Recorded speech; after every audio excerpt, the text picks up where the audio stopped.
तो dear student, आज हम क्लास 9 इकोनॉमिक सब्जेक्ट का जो है चैप्टर फर्स्ट लेकर के आए, जिसमें हम पढ़ेंगे the story of village Palanpur.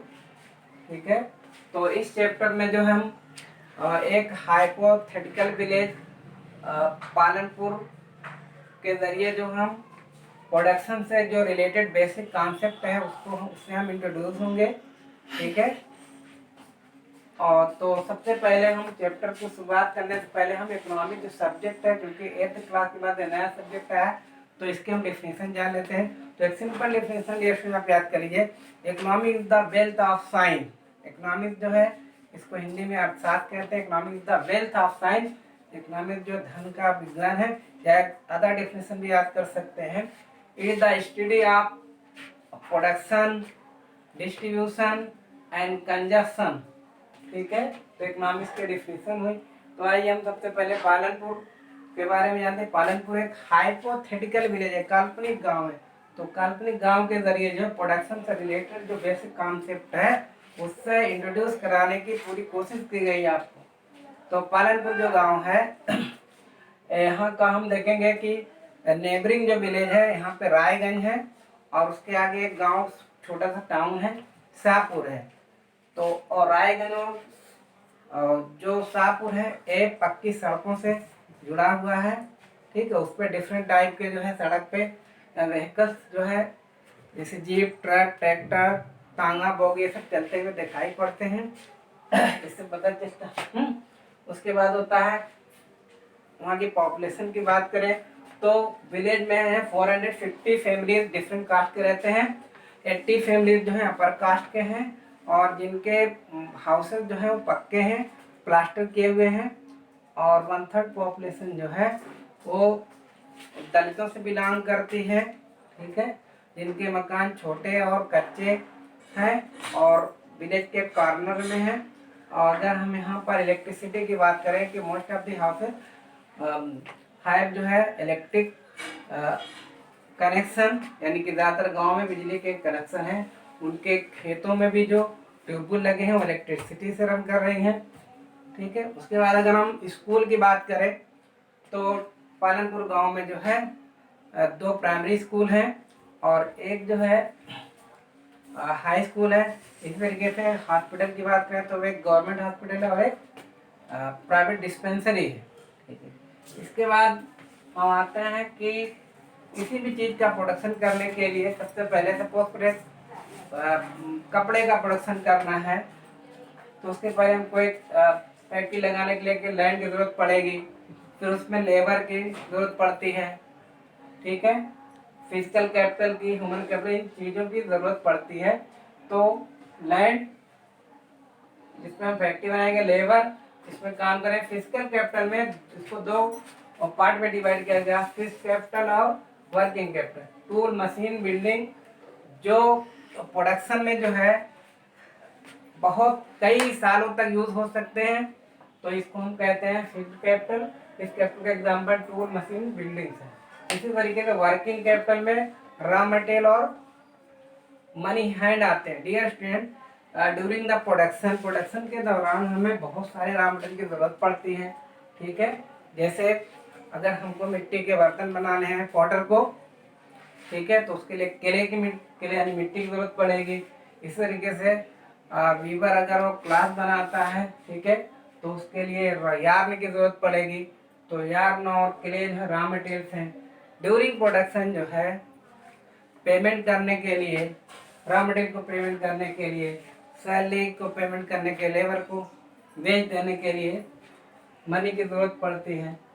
ठीक है, तो इस तरीके से रॉ मटेरियल और मनी इन द हैंड, इसका वर्किंग कैपिटल इसको कहते हैं। तो land, labour, physical factor, human capital इसमें आता है। क्योंकि लैंड, लेबर, फिजिकल कैपिटल को एक साथ रखने के लिए, ठीक है, और प्रोडक्शन की ज़रूरत को पाने के लिए हमें इंजीनियरिंग की, इसके अलावा जो है नॉलेज की, मैनेजर की, इन सब चीज़ों की ज़रूरत पड़ती है, जिसको हम क्या कहते हैं, ह्यूमन कैपिटल कहते हैं। तो प्रोडक्शन गुड्स एंड प्रोडक्शन के लिए जो रिक्वायरमेंट्स हैं वो क्या हो गए, land, labour, physical capital, human capital.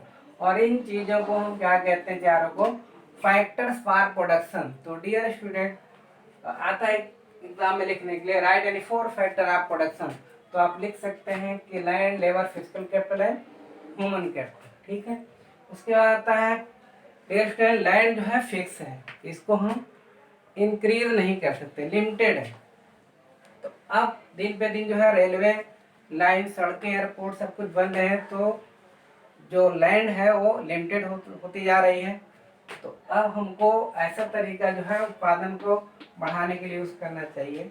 अगर एक ही प्लॉट हमारे पास है और उसको हम बढ़ा नहीं सकते, तो कौन से तरीके हो सकते हैं जिसको हम, ठीक है, वहाँ पर फूड क्राफ्ट जो है हम, या फूड ग्रेन्स जो है हम इंक्रीज कैसे, तो method to increase the food craft on a piece of land,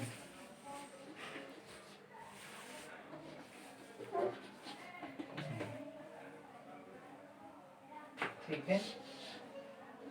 तो दो तरीके हैं, एक ही जमीन के टुकड़े पर फूड क्रॉप को बढ़ाने के जो तरीके हैं वो मल्टीपल क्रॉपिंग और मॉडर्न फार्मिंग मेथड है। मल्टीपल क्रॉपिंग का मतलब होता है to grow more than one crop in a year is called multiple cropping है, ठीक है। यानी साल में एक से ज़्यादा फसल का उगाना, इसको क्या कहते हैं, मल्टीपल क्रॉपिंग करेंगे। तो पालनपुर गांव में देखेंगे कि रेनी सीजन में जो वहाँ के फार्मर्स हैं और रेनी सीजन में ज्वार बाजरा ग्रो करते हैं, अक्टूबर से दिसंबर के बीच में पोटैटो ग्रो कर लेते हैं, फिर उसके बाद जो है वीट ग्रो कर लेते हैं, मतलब 3 फसल ले लेते हैं वहाँ पे, ठीक है। तो इसको हम किस तरीके से प्रोडक्शन बढ़ा लेते हैं। तो डियर स्टूडेंट, प्रोडक्शन जो बढ़ा इसके लिए कौन से फैक्टर काउंट कर रहे हैं, तो इसमें है कि पालनपुर विलेज में जो वहाँ पर इरिगेशन का जो सिस्टम डेवलप किया वो बहुत अच्छा है। किसानों के पास, वहाँ पर फार्मर के पास इलेक्ट्रिसिटी चलने वाले ट्यूबवेल हैं, और उसी इरिगेशन फैसिलिटीज की वजह से वहाँ पर 1-2 से ज़्यादा फसलें उगा रहे हैं, इसलिए प्रोडक्शन बढ़ गया। दूसरा तरीका है मॉडर्न फार्मिंग मेथड, हम खेती में मॉडर्न फार्मिंग को अपनाएं। डियर स्टूडेंट, 1960 के पहले ट्रेडिशनल मेथड था जिसमें ट्रेडिशनल सीड होते थे, जिससे पैदावार बहुत कम होती थी, यानी कि ईल्ड जो है बहुत कम होती थी, ठीक है। उसके बाद 1960 के बाद ग्रीन रिवोल्यूशन हुआ, ठीक है, जिसकी वजह से ग्रीन रिवोल्यूशन, तो हम मॉडर्न, उसके बाद पैदावार में बढ़ी हुई, तो मॉडर्न फार्मिंग मेथड या ग्रीन रिवोल्यूशन क्या कहते हैं, इसको हम थोड़ा सा इसकी डेफिनेशन जानते हैं। To increase the food grains with the help of using machine, chemical fertilizers, chemical fertilizer, tools, machine, ठीक है। इसका जो है modern farming method of green revolution, और इसकी वजह से जो है फूड प्रोडक्शन जो है काफ़ी बढ़ गया, ठीक है। अगर हम बात करें ट्रेडिशनल फार्मिंग और मॉडर्न फार्मिंग में क्या डिफरेंस है, तो ट्रेडिशनल फार्मिंग में ट्रेडिशनल सीड का यूज़ करते थे, इसमें ट्रेडिशनल सीड को जो है लेस इरिगेशन की जरूरत पड़ती थी। मॉडर्न फार्मिंग में HYB सीड का यूज़ होता है, और मॉडर्न फार्मिंग में जो है इसको प्लेंटी ऑफ वाटर की इरिगेशन की जरूरत पड़ती है, और ट्रेडिशनल सीड के ज़रिए जो ईल्ड पैदावार होती थी फूड ग्रेन से कम होती थी, और मॉडर्न फार्मिंग में जो है जो फूड ग्रेन्स की जो ईल्ड है वो कई गुना बढ़ गई, ठीक है। तो ये दोनों में डिफरेंस है। तो अब जो है ग्रीन रिवोल्यूशन के बाद जो है, ग्रीन रिवोल्यूशन को सबसे पहले पंजाब, हरियाणा, वेस्टर्न यूपी में लोगों ने अडॉप्टेड किया। ग्रीन रिवोल्यूशन से फूड ग्रेन्स यानी ईल्ड काफ़ी बढ़ गई। तो ग्रीन रिवोल्यूशन के क्या एडवांटेज है, तो ग्रीन रिवोल्यूशन के एडवांटेज है, पहला है कि जो है yield of food grains increase very high, यानी फूड ग्रेन्स की जो पैदावार काफ़ी बढ़ गई। As a result income of farmer also increase, और जिसका परिणाम हुआ कि किसानों की भी इनकम बढ़ गई। इसका डिसएडवांटेज क्या है, डिसएडवांटेज ऑफ ग्रीन रेवोल्यूशन, तो ग्रीन रेवोल्यूशन का जो डिसएडवांटेज है, क्योंकि ज़्यादातर ओवर इरिगेशन की वजह से, ज़्यादा सिंचाई करने की वजह से पंजाब, हरियाणा, वेस्टर्न यूपी में एक रिपोर्ट आई है कि वहाँ की जो सॉइल फर्टिलिटी है, क्योंकि केमिकल उसमें जाते हैं, ज़मीन सैलाइन हो जाती है, तो मिट्टी की फर्टिलिटी डिक्रीज होने लगती धीरे धीरे।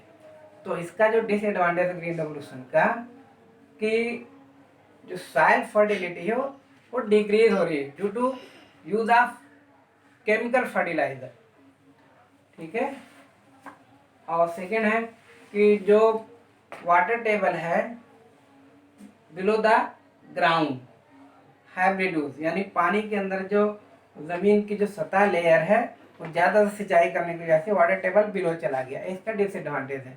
तो डियर स्टूडेंट, आज के लिए लेक्चर में बस इतना ही। आगे नेक्स्ट लेक्चर में हम आपसे मिलेंगे।